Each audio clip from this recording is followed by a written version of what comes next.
Ano tayo re-review dito? Dry Plus Ride.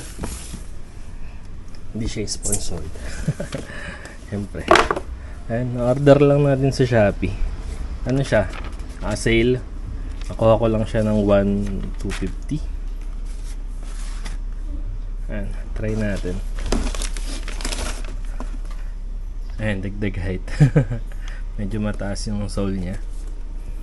Makapit yung ano niya eh, yung ilalim. Ayan, may design siya na Dry Plus Ride. 1,000 lang. Meron ka ng sapatos pang biyahe. Eto, leather daw to talaga. O ba synthetic leather. 1,000 tapos leather, no? Tapos eto, yung parang matte na to. Yan. Yan lang. Tapos eto, madali daw tong matuyo. Yung sintas niya. Ito din, leather. Normal na sapatos lang siya, pero mukha namang comfortable suot. Makapal yung foam niya. At least hindi na yung Converse ang lagi kong suot. Laspag na yung Converse sa pagmamotor. NMAX pa lang yung nagamit ko. So yun lang naman. Testing natin yung sapatos niya. Baba. Ayan na naman ang laman niya. Wala nang iba. Ayan. Iwan ko na dito yung box. Kasi wala naman akong top box. So yun lang. Review natin to kung okay ba siya. Kung ano feeling pag suot. Kasi wala naman akong alam sa mga sapatos na to. Pwede naman basahin yung video ko lang.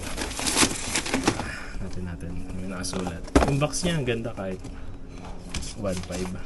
Ay 1,512. Ang original price pala niya is almost 3,000 ang presyo. And size 10 ako. Black. Dalawa yung color niya, black and gray. Tapos yung napili kong kulay black. Para kahit maulanan, okay lang. Leather din pala to. Yung part na to. Wala akong alam sa sapatos. Pero try natin. Mabili ko ng Bulacan ngayon. Review lang natin yung comfort ng yung comfort ng sapatos na to.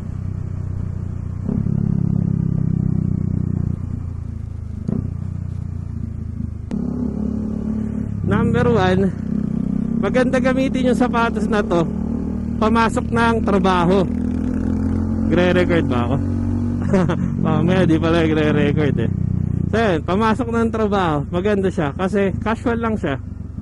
Para alang na Jordan, ganun yung dating niya. Tapos number 2, yung kanina sa stoplight. Di ba sa stoplight medyo hindi na ako tiptoe. Tiptoe kasi ako sa motor na to eh. Medyo may kataasan. Maganda siyang gamitin para sa medyo kinapusang height. So yun, hindi na ako tiptoe sa stoplight. Mas comfortable na ako nakatayo kasi yung sole niya medyo makapal. Eh yun nakakatuwa doon. So pag makapal yung sole, matagal-tagal maubos, diba? Yan, sa comfort naman ng sapatos na to, maganda, malambot. So yun, basta yun lang naman yung magaganda dito.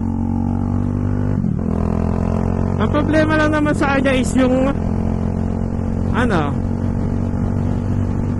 ba, kulang siya sa protection. Yung protection ng sapatos, kaya ka nga bumili ng sapatos pang ride eh. Kasi para sa protection, kulang siya sa protection. Wala siyang kamoni ba sapatos. Yung natry ko yung LS2, saka yung Komini ba yun, paano man pronunciation sa kanya. Excuse. Ano siya kapos. Hindi siya masyadong protektado, pero pwede na siya.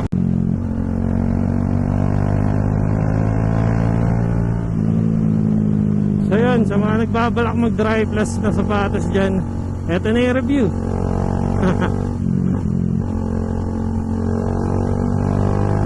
Ang mga casual na, kunyari papasok ka lang sa trabaho, yung masarap ilakad sa kalsada.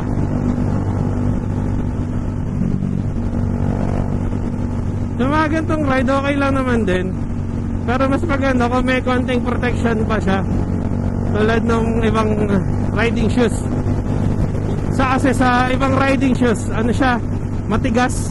Eto, normal na sapatos lang, pero comfortable. Siyempre, magre-reklamo ka pa ba sa price niya? 1,250. Naka 50% off kasi siya. Tapos may voucher pa ako sa Shopee. Kaya yun, mega sale. Mahigit 50% off yun na discount ko. May hanap tayo ng gasolina na maintuan dyan. Papakita ako sa inyo yung itsura ng sapatos.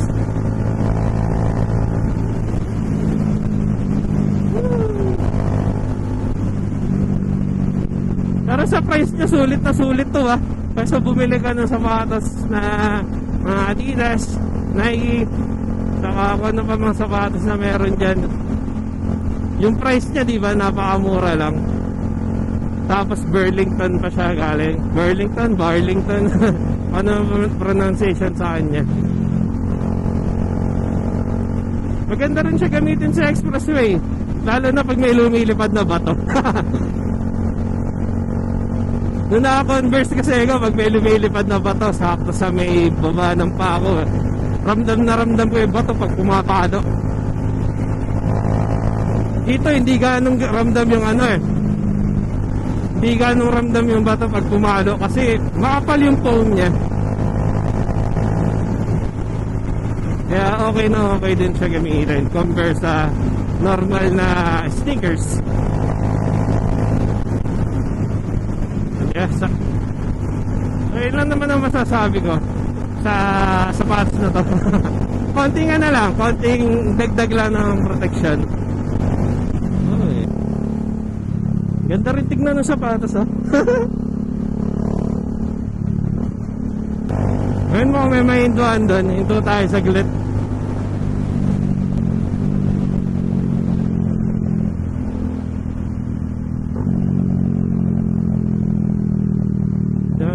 Downshift. Doon tayo saglit. Tignan lang natin yung sapatos. Lakad-lakad natin. Tignan natin kung maayos ba.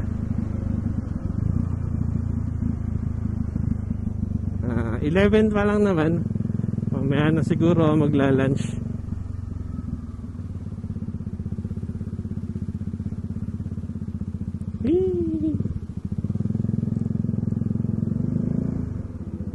Uy, may naka-say extender doon. Oh, may kasama siya. Tayo solo-solo muna na. Oops, parada pala. Genesis. Ganda na.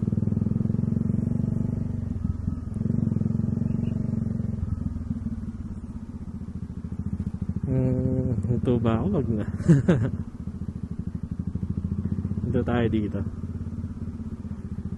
Dalaga ng tao. Tingnan natin yung sapatos.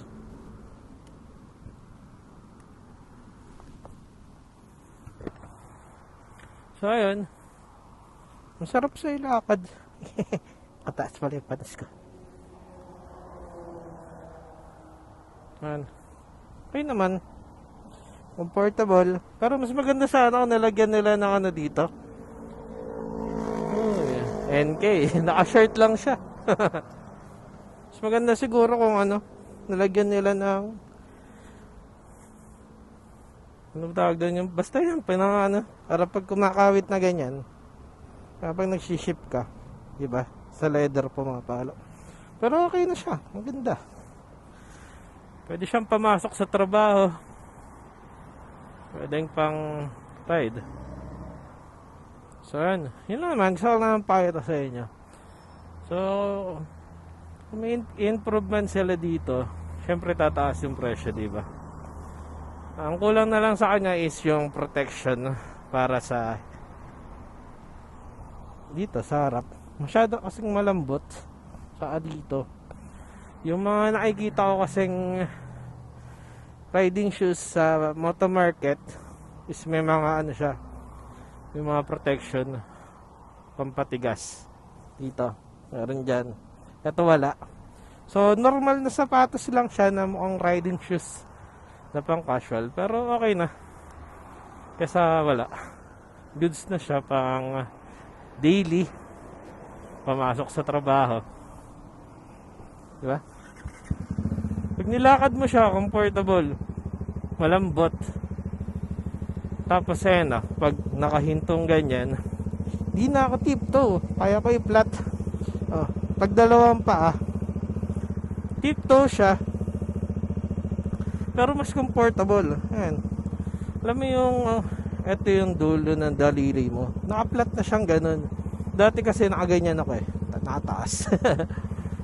Tapos ngayon pag isang paa lang, di na ako tiptoe. So ayun ang nakakatawa dun.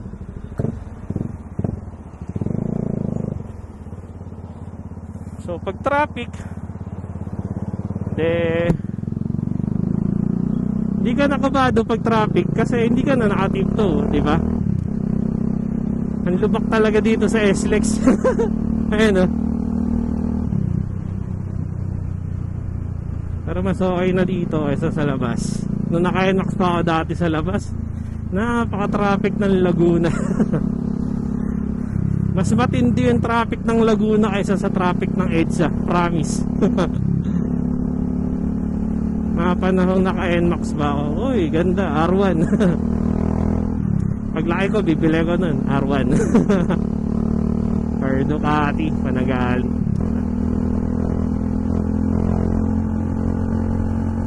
Pero kahit MT-07 lang pwede na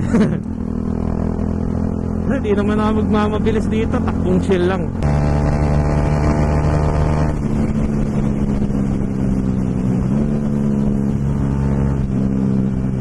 Ayan, hanggang dito na lang. Babush!